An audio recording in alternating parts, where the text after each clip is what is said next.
Thank you for being with us today. I'm very pleased to welcome you to our two-day workshop of UNESCO and ICOM with the support of the European Union entitled Fighting Illicit Trafficking of Cultural Property, a UNESCO ICOM capacity development workshop for European museum and cultural heritage professionals. I'm Kerstin Mans, project officer here at UNESCO of this EU-funded project, and I will accompany you through this morning.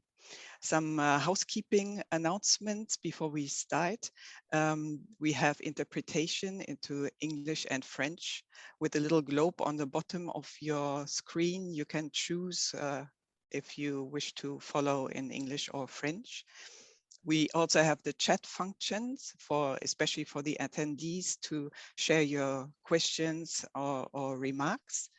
And we have already started checking the Zoom use. I think for everybody who will intervene today, we are all set.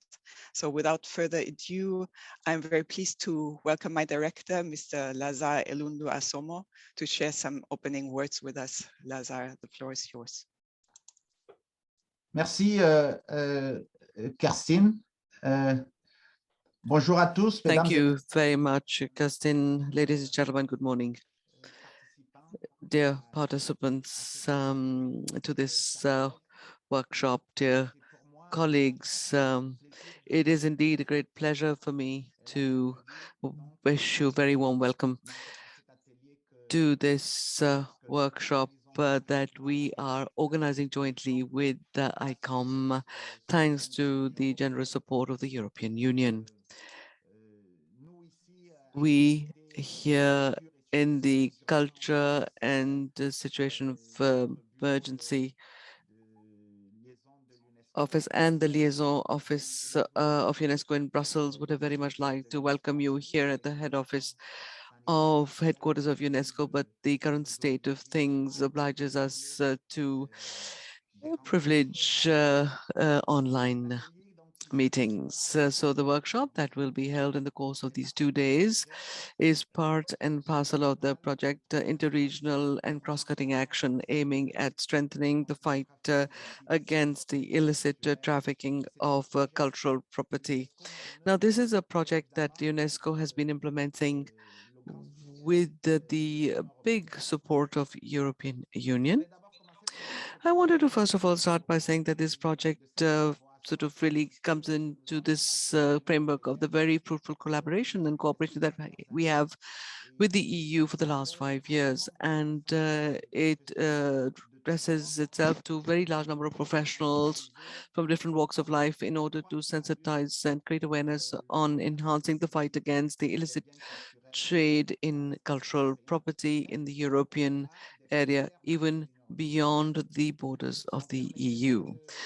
Allow me to welcome here Mrs. Anna Getorek and to thank her for the wonderful cooperation that we have had these last years. I would also like to welcome our colleagues from the UNESCO office in Brussels, who are of a major support for us in the cooperation that we have on a day-to-day basis with all the DGs of the EU.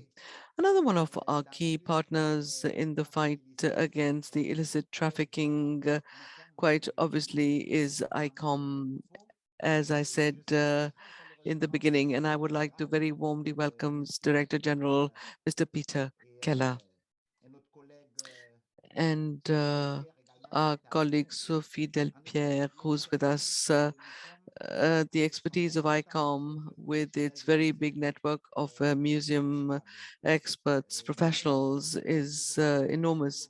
And we will indeed have the possibility of seeing this during the different presentations that will be made in the course of these 2 days. But first of all, I'd like to thank you very much, Mr. Peter Keller, you and your team, for this new example, which shows the strengthening of our excellent cooperation and which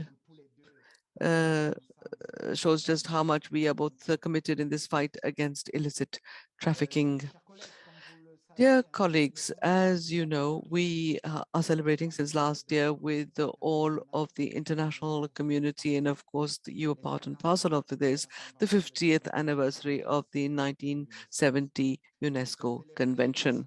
And this celebration is taking place under, you know, very new conditions with a very large number of online events, of course, and which allow us to do some stock taking on the situation of illicit trafficking in the world, and also to make some very good ties with all the stakeholders that intervene in this field and who are committed in the eradication of this scourge, as we have always said, has continued to deprive countries not only of their cultural identities, but also the important markers of their history. Now, from the very beginning of this pandemic, the museum situation has been at the heart of the attention of UNESCO and ICOM. That is indeed the reason for which our two organizations have carried out a series of investigations, inquiries, and studies. And UNESCO has published, in particular in 2020 and 2021, that is this year, two reports called "The Museums of the World in the Face of the the COVID-19 and the Impact of the Pandemic on the Life of the Museums," and analyzing these solutions which have come up in the last few months. So it is in keeping with this dynamic that we last week held the High-Level Forum on Museums, which was an event that took place over 2 days with nearly 40 experts and personalities from 21 different countries taking the floor, and the participation of 1,300 professionals coming from the different regions of the world. Now, this workshop, which is beginning today, will be dealing with the role of the museums as well as all the professionals of cultural heritage in the fight against the illicit trafficking of cultural property. This scourge, we know, has gained an amplitude, namely with its appearance on online platforms. And so you will be discussing questions of due diligence, code of ethics for museums, and tools, the new different tools that can make the fight even more efficient. Now, this workshop is a forum that will allow you to have an exchange on your respective expertise in the fields of museums and cultural heritage. It is also an opportunity that will help us in identifying the mechanisms of cooperation with other professionals. Now, I know that there are some very interesting examples within the European Union, and they will be presented in the course of this workshop. That is why I will not emphasize quite enough that our cooperation with the European Union is so crucial, and we appreciate this support, and namely that of Director General for Culture and Education is so important for us, without which such an opportunity would not have been possible.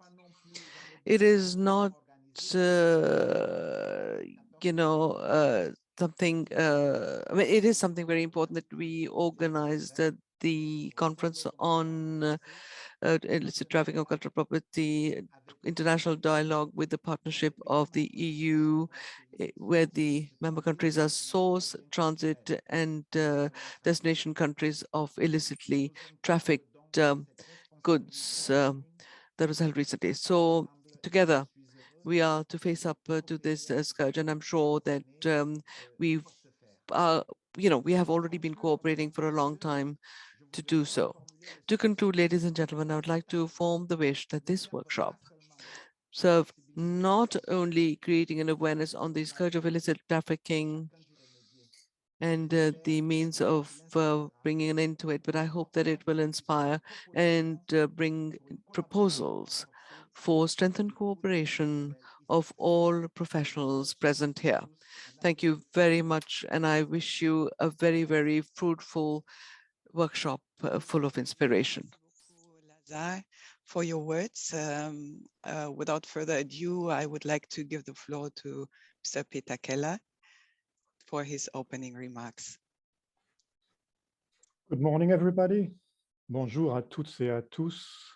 Thank you, Lazare. Merci beaucoup. On behalf of ICOM, I'm delighted to welcome participants and viewers from across Europe and beyond to this two-day workshop for what promises to be an engaging and useful exchange of information and best practice from experts across the continent. I'm also delighted to share this opening session with our close colleagues in this work from UNESCO, Lazare Dudu and his team.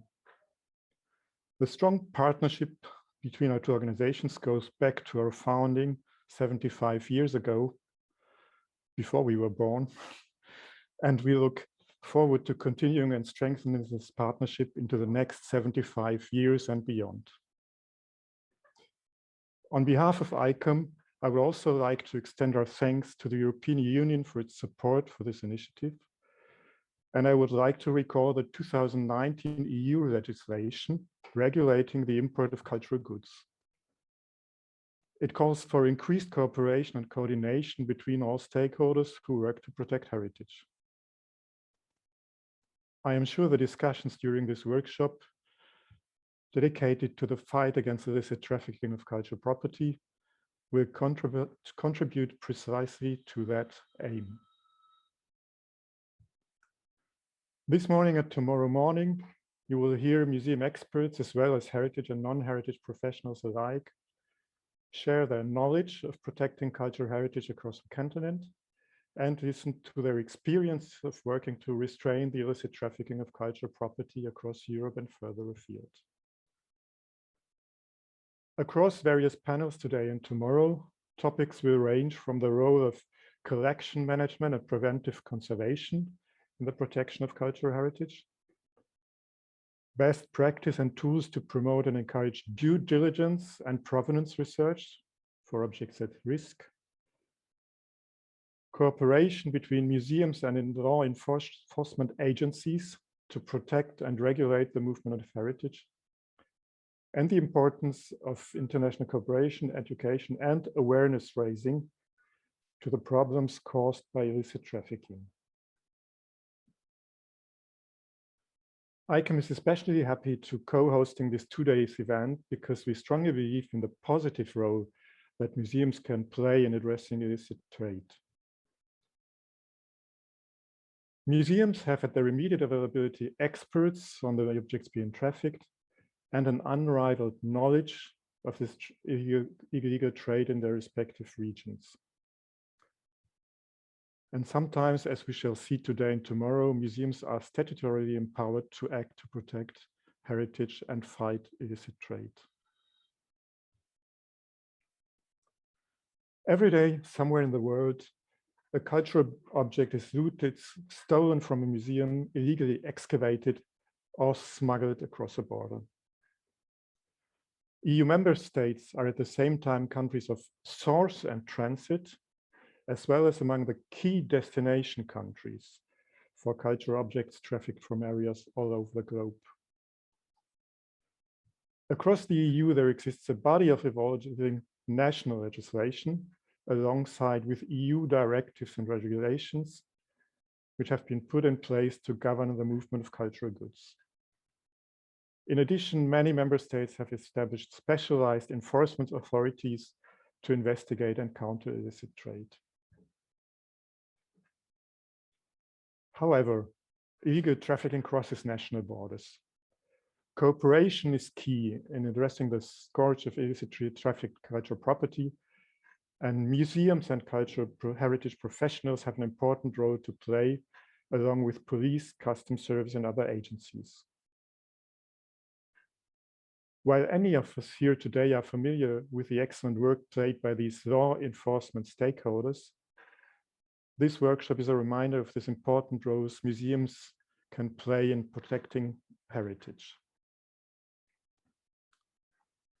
The timing of this workshop is poignant. In the coming days, ICOM will launch its red lists for Southeast European cultural objects at risk. The first red list to focus on the European continent. And this tool is a tangible reminder of the expertise of museums and of the museum cooperation with non-heritage professionals. Indeed, all red lists are tools made by museum experts to assist non-heritage experts protecting cultural objects by identifying those categories of objects which are most at risk. I am sure that this workshop will help spotlight the excellent work of museum professionals, while at the same time reinforce the existing cooperation between museums and law enforcement authorities. On behalf of ICOM and all its members, I wish you a conductive, fruitful, and worthwhile exchange today and tomorrow. Thank you very much, Mr. Keller. Thank you very much to Lazare for your opening words, for setting the scene in a way for these 2 half days to morning sessions that we are having here. Now we are moving on to the introductory part with contributions from colleagues from the 3 involved partner organizations, from UNESCO, from the European Union, and from ICOM. So in the next half hour, we will highlight the context and statutory framework for the fight against illicit trafficking of cultural property, which is relevant for the action of museum and cultural heritage professionals. Before moving on, I wish to remind all participants that we have the chat function to ask questions and share comments. In the first instance, I would like to invite my colleague Daoud Boulder from UNESCO's Secretariat of the 1970 Convention to give an overview of the achievements of the 1970 Convention and of the 2015 recommendation on museums. Dear Daoud, the floor is yours. Okay, now. Right, I think now you should be able to hear me. Thank you, Kerstin, very much for the short introduction. Yes, indeed, it is a pleasure for me to present these 2 tools to you. The 1970 Convention against illicit trafficking of cultural property, as well as the recommendation of 2015. So I am going to present the 2 and give you some conclusions at the end. First of all, the 1970 Convention. It is the first international framework of the fight against illicit trafficking of cultural property. This is a non-executory convention. That is to say, once the state has ratified it, you actually got to create the laws to implement it in the country concerned. And another aspect that is important, because it is an international treaty, it is non-retroactive. In other words, it becomes active and becomes effective once the 2 states concerned in illicit traffic have ratified the convention. So this is the map of ratification. As you can see, 141 countries have ratified it, so many countries. And yet, in some regions, we still need to work with them. In the Pacific region, for example, I think none of the Pacific islands has ratified the convention yet. And in Africa, in the east of the continent, some countries haven't ratified it yet. The latest country being Comoros. So 141 states parties at the moment. The convention is based on 3 pillars: preventive measures, provisions concerning restitutions, and international cooperation. Regarding preventive measures, so you have a whole set of options in the hands of the member states once they have ratified the convention. So countering illicit trafficking means prevention. Once a good is stolen or excavated, it's very difficult to find it. So everything needs to be done upstream. UNESCO supports states to help them come up with measures to prevent illicit trafficking. Regarding the provisions concerning restitutions, So several things here. As I said, the convention only applies once it has come into force in all relevant states. There's also the issue of fair compensation granted to a good faith purchasers.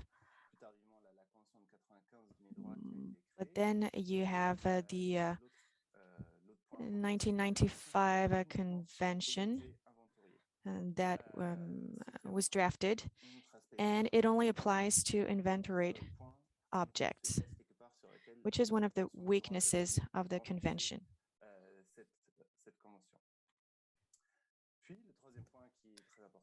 The third aspect, which is also very important, is international cooperation.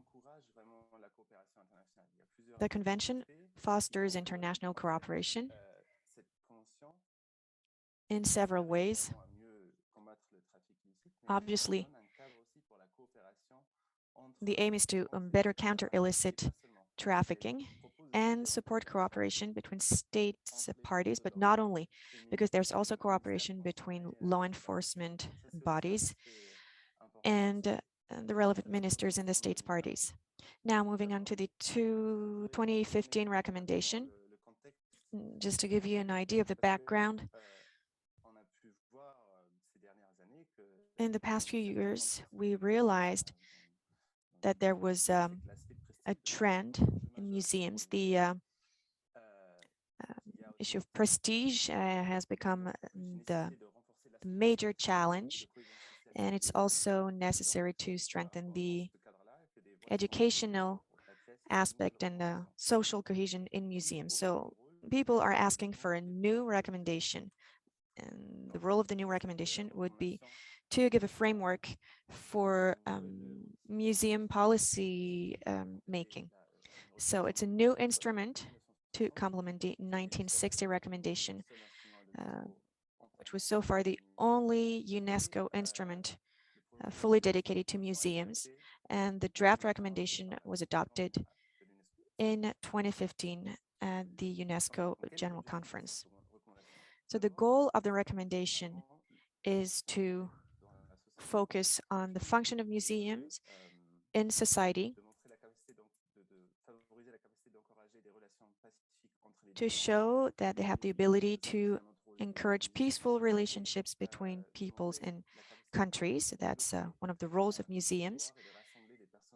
Museums can develop knowledge and gather various players around heritage and promote a new vision of heritage. Museums are not there just to show beautiful objects, but there are so many stories, there are educational aspects that are promoted as well. So that's the goal of the recommendation. So now the specificity of the recommendation is that the focus is on the function of museums within society. The question is not what's a museum, but what's the role of a museum within society. The 2015 recommendation does not target museum professionals, but member states. That's very important because it's a call to translate the recommendation into national law. So in a way, the 2015 recommendation is a tool to raise awareness in member states to the most important aspects of museums. So now you have a better idea of the convention and the recommendation. I'm running out of time, so I'll give you a short overview to conclude. So I tried to summarize what both tools are all about. Both instruments, the convention and the recommendation, provide a framework for international cooperation, and they create a common language that can be used by state parties to communicate to better counter illicit trafficking of cultural goods and to better promote museums. And they also provide member states with concrete tools to implement programs. And that's it for me. Thank you for listening. Thank you very much, Daoud. Thank you very much for your overview of the 1970 convention and the 2015 recommendation on museums. Without further ado, I would like to give the floor to Mrs. Anna Keczorek from the European Commission's Director General for Education and Culture to present to us the European Union context regarding legislation, policy, and funding. Dear Anna, the floor is yours. Thank you for the invitation. It's a big pleasure to be here. As wonderfully mentioned, underlined by Lazar this morning, the EU is a proud supporter of UNESCO in its efforts to combat illicit trade in cultural goods. The European Commission is a very proud supporter of UNESCO in its efforts. We are very happy to be here. And thank you, UNESCO, for organizing this workshop for cultural heritage professionals for museums. I am very happy that you work with ICOM. Of course, ICOM is also one of our most important partners when it comes to cooperation on protection of cultural heritage. So it's also a big pleasure to see Mr. Keller here. What I would like to do with my presentation is not to give you a very detailed and technical presentation on specific instruments that the EU has to combat illicit trade. I would rather give you a general overview on the different fronts where the EU is engaged. And basically, this is my personal division that you see here of the different ways the EU gets involved in combating illicit trade. I personally, this is completely unofficial, but I think it's reflected the reality. The EU engaged on the front of the policy. We have some legal framework which is in place. We dedicate quite significant funding to projects or cooperation schemes that aim to limit illicit trade in cultural goods. And we also get more and more involved on the international front. So when it comes to the policy development, every policy, of course, in order to be effective, should be coherent and based on evidence. So basically, before we come with a new policy, we have to see what the needs are, what solutions we can propose, whether we can go for a legal instrument or should we rather go for funding of a specific targeted project. We always also reflect what partners would be the best partners to implement a given project, whether it should have a geographical, regional scope, whether the measure should be focused on a specific sector, for example, on cultural heritage, professionals, museums, or should it be cross-sectoral? When it comes to actors, it is also quite complicated, of course. Some of you may know how the EU works, but for most of the EU citizens, it's still a big mystery. So, of course, the European Parliament is very much involved, and it gives broad political, let's say, orientations. It's very much aware of the danger that illicit trafficking brings to the common heritage of humankind, and it has issued several recommendations in which it calls the EU, the Commission, and the Member States to carry out specific actions to tackle illicit trade. The Council of the European Union, meaning the Member States, also give political orientations, but they make decisions very often as one of the co-legislators, for example, when it comes to the adoption of legislative acts. And finally, the European Commission, which is the executive body, let's say, of the European Union. This is where I work. I work at the Directorate General for Education and Culture in the Cultural Policy Unit. So on our side, what we work on is specifically the protection of cultural heritage. But of course, as you all know, this is not the only angle of the protection against illicit trade. So different services of the Commissions are also involved. For example, the ones who deal with customs, control of imports, control of exports. This is where my colleagues come in. Colleagues who work on the internal market deal with the return or restitution of cultural goods within the European Union, so between the EU member states.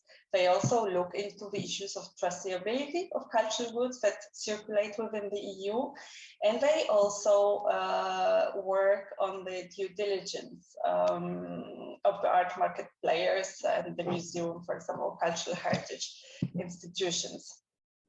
Of course, illicit trade has to be tackled also by the enforcement authorities.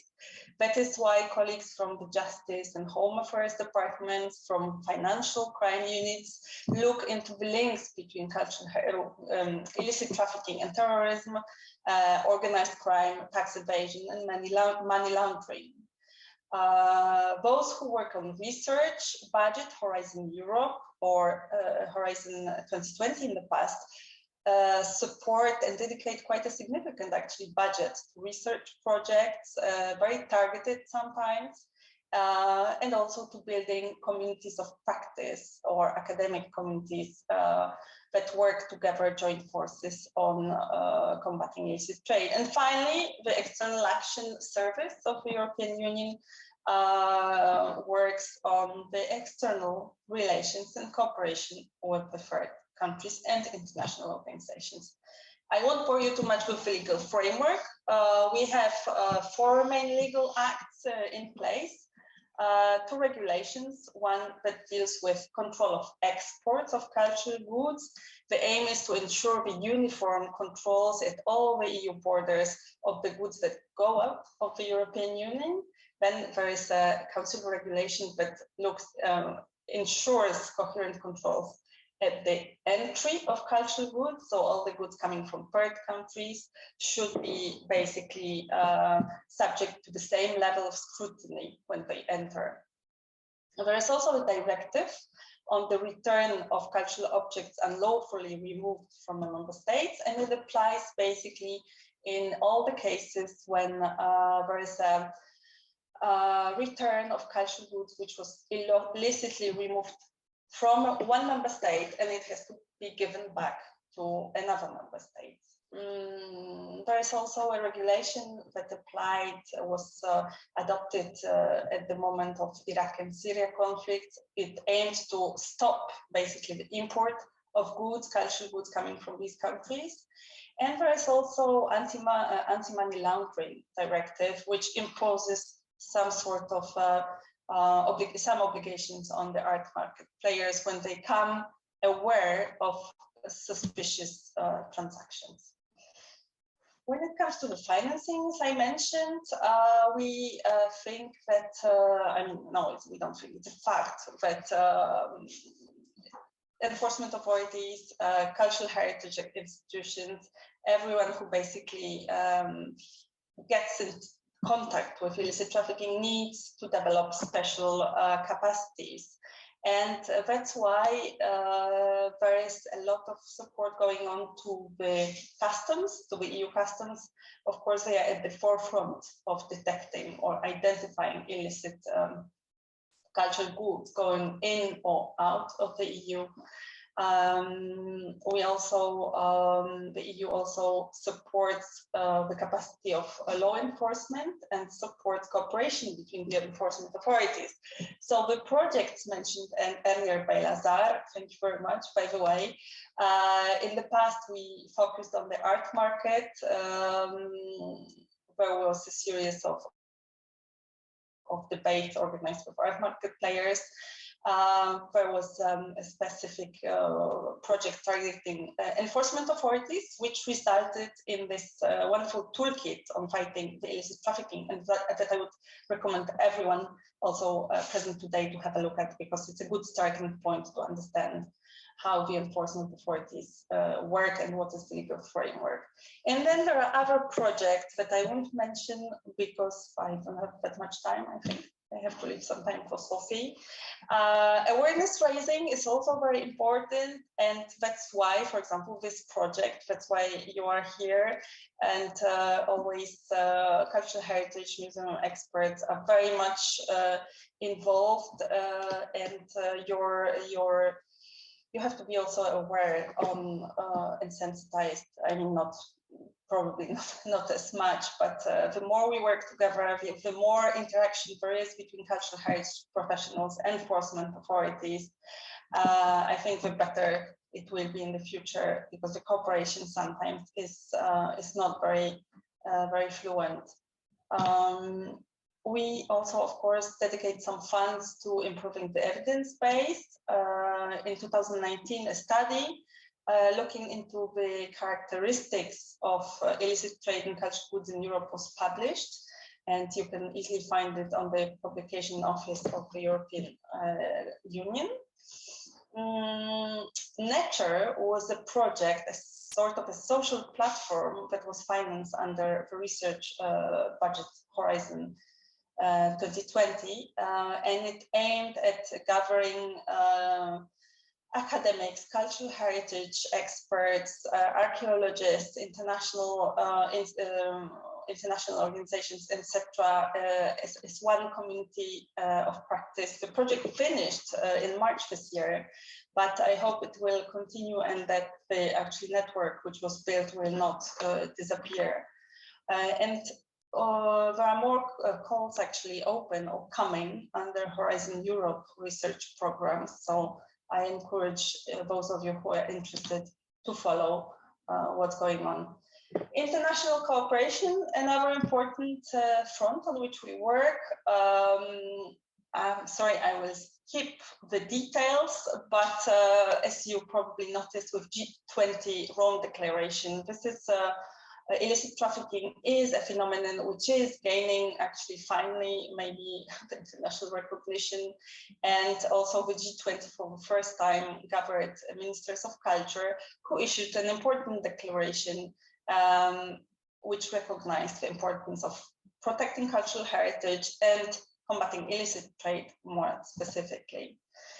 And finally, the Council of Ministers of the European Union also issued a very important document, Council Conclusions on EU Approach to Cultural Heritage in Conflicts and Crisis. This happened in June this year, where basically the ministers recognized that the safeguarding of cultural heritage, including combating illicit trafficking, is very important in prevention of crisis, promoting peace and reconciliation. So the ministers actually encouraged the member states and the European Union to integrate the protection of cultural heritage into the relevant dimensions of the EU toolbox for conflict and crisis. Now, all this leads me finally to my last two slides. What I showed you before was a series of different measures which were put in place by different services of the Commission. Always we try to make it as coordinated as possible, but still there are quite a lot of loopholes that need to be filled in. And this is why the EU strategy to tackle organized crime, which was adopted in April this year, announced that the Commission will propose an action plan on tackling the illicit trade in cultural goods. Since it is pretty clear now that illicit trafficking of cultural goods is linked to organized crime, and it may be linked to financing terrorism, the Commission did recognize that capacity building amongst cultural heritage experts is very much needed, and they should be better equipped to support law enforcement authorities. And this is why the Commission also will examine other necessary actions to address illicit trafficking. We will look into online and offline traceability of cultural goods in the internal market, and of course, look into the cooperation with third countries where cultural goods are looted. How in practice the action plan will be adopted? The Commission will soon launch a public consultation where everyone who's interested will be able to submit their observations. There will be a series of questions that we are currently working on, but there will be also open questions. So all your proposals, ideas, suggestions, lessons learned from the past will be very important for us to feed into the proposed action plan. And as you are a very specific audience, you are the cultural heritage experts, you are those who can really contribute in a very significant manner to the action plan. Because whenever I speak to the enforcement authorities, the first thing I hear is that we need structured cooperation with cultural heritage experts. We need to be able to contact cultural heritage experts, experts in a specific period of a specific region immediately. And there's no such cooperation in place in the member states, even less so at the EU level. So our ambition would be to put in place such a system of cooperation. And that is why we very much need your experience, because I'm sure some of you already have some experience in this field. So I would be very, very happy to receive your contributions. Of course, you will be alerted when the public consultation is out. I think there will be around 8 weeks to submit your observations, and we will be very much happy to hear from you. So thank you very much. That's all from me. Thank you very much, Anna. This was excellent. Thank you for your overview, very, very structured and instructive overview of how the European Union works and is working on aspects that concern us today on fighting illicit trafficking of cultural property and cultural goods. Also, thank you very much for pointing out the toolkit.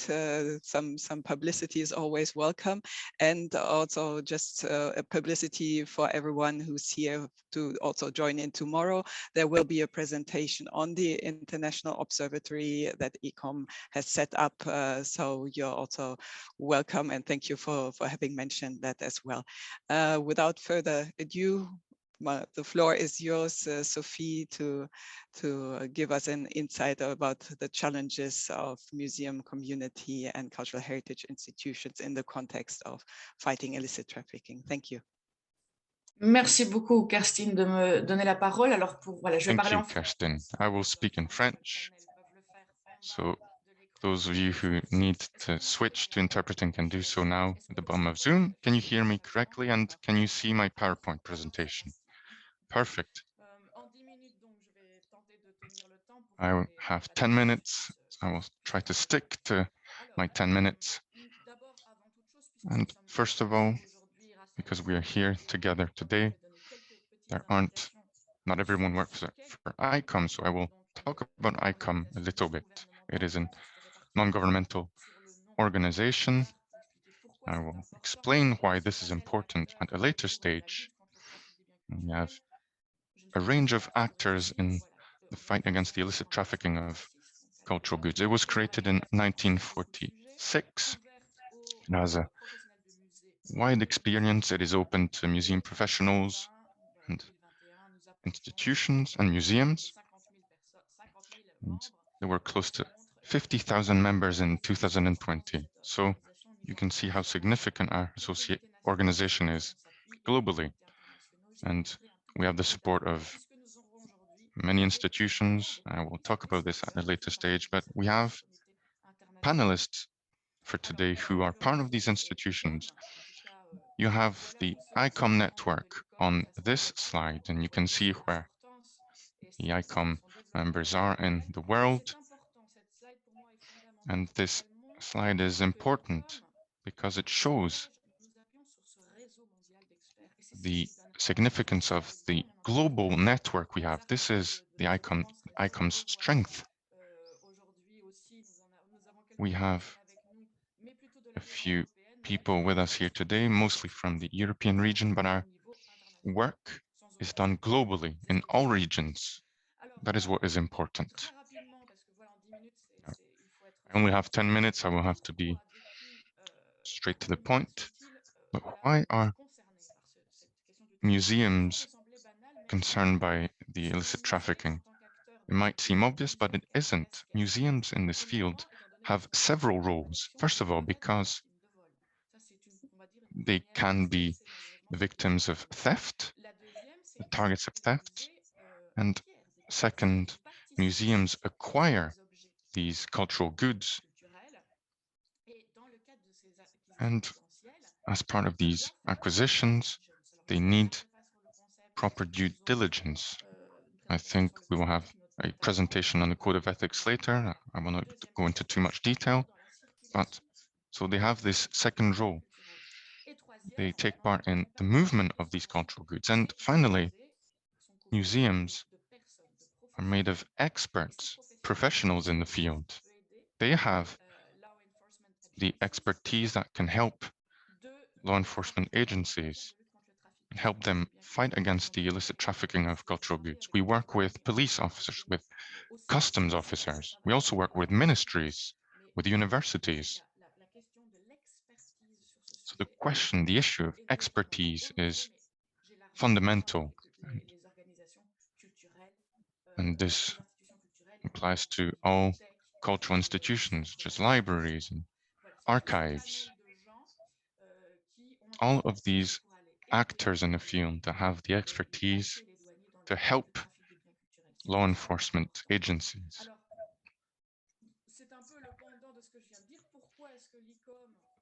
So why is ICOM and museums concerned? Well, because they have the expertise, I just said it. They are the targets of theft, and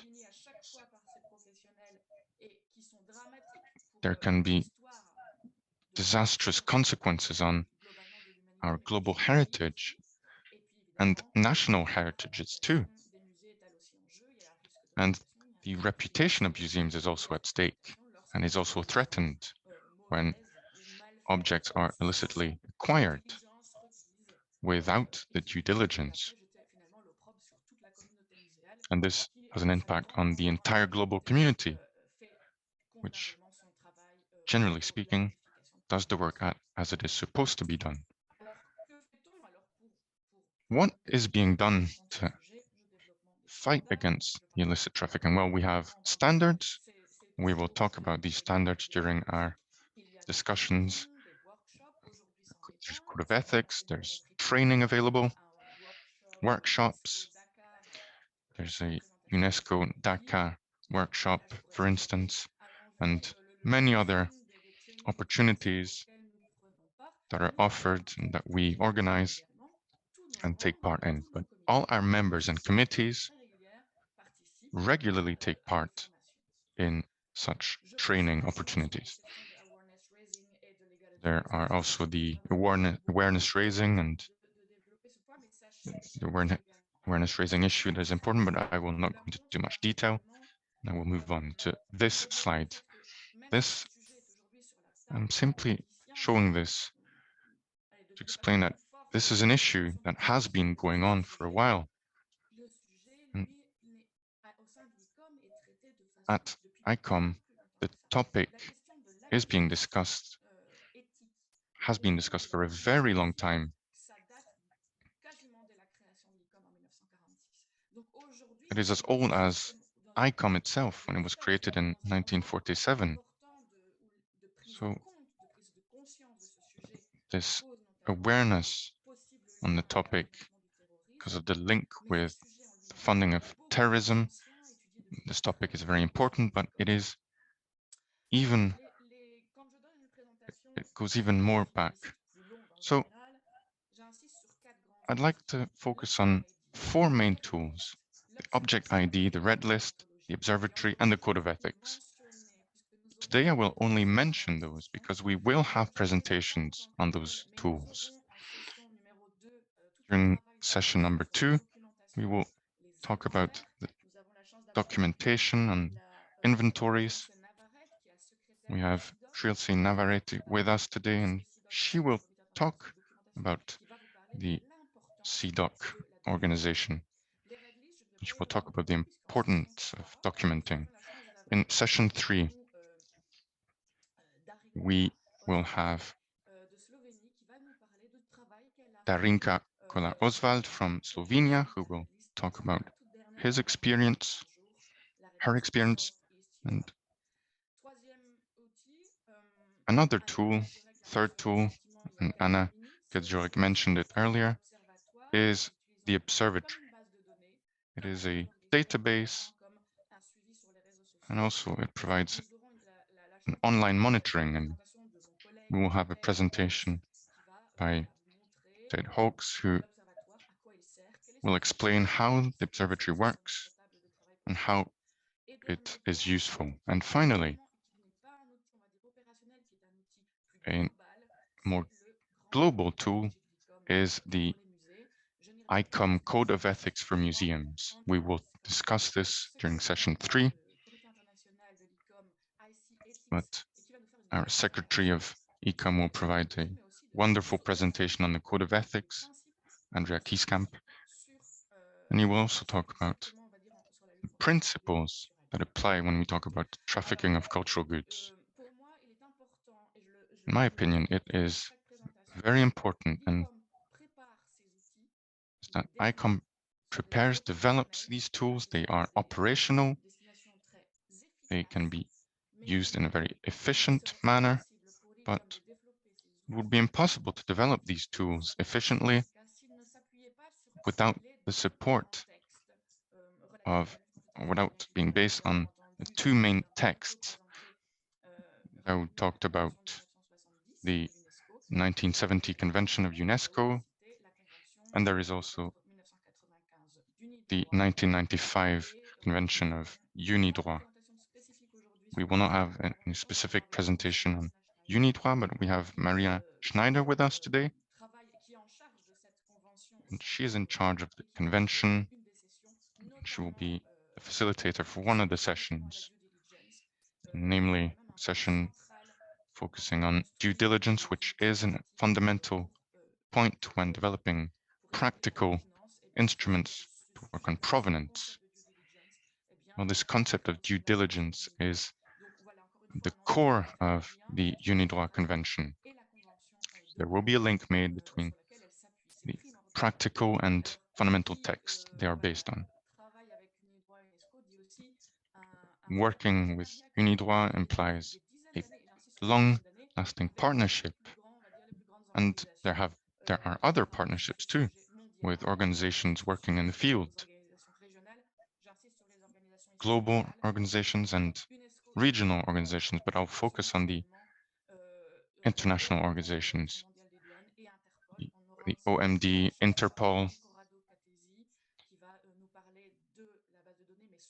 and we will talk about the new app ID Art in one of our sessions. So this is the global network that is used. And finally, it was mentioned earlier, the importance for ICOM of working at all levels, regional workshops, the work on specific museums with projects dedicated to specific museums, and making ICOM's voice heard in the global community. And there was a declaration on cultural goods, and ICOM worked hard so that the fight against illicit trafficking of cultural goods be integrated to these global discussions. It is essential to understand that museums are essential actors when fighting against the illicit trafficking of cultural goods.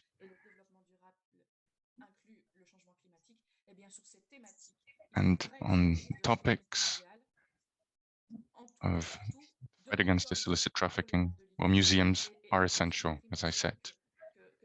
And for us, it was essential that these museums be fully integrated on all levels. I come to an end. I sincerely thank.